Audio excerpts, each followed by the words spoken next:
Bắt đầu cho ta nhắm chai rồi lại bây giờ ô con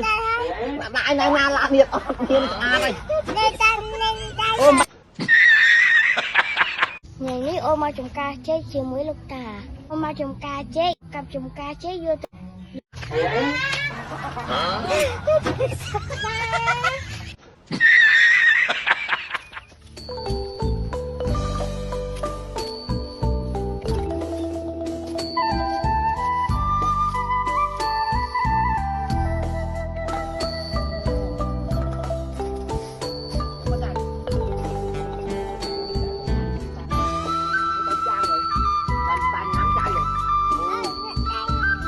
bây giờ ô con mà ai nào nào làm việc thiên à đây ôm con trai ngày ní ôm mà chúng ta chơi chiều mới lục tà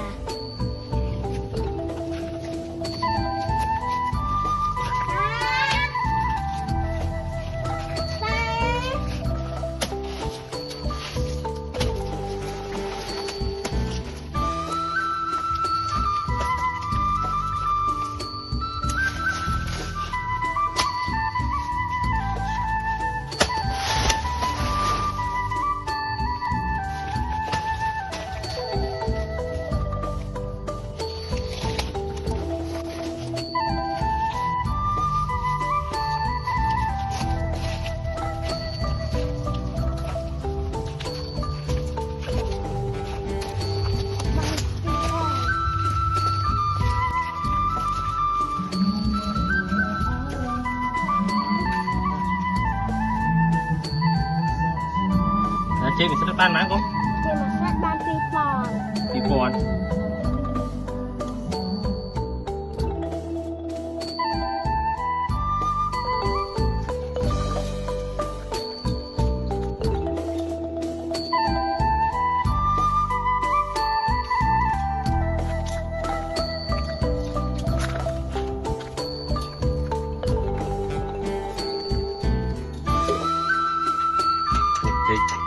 chơi cặp học mình vô từ lúc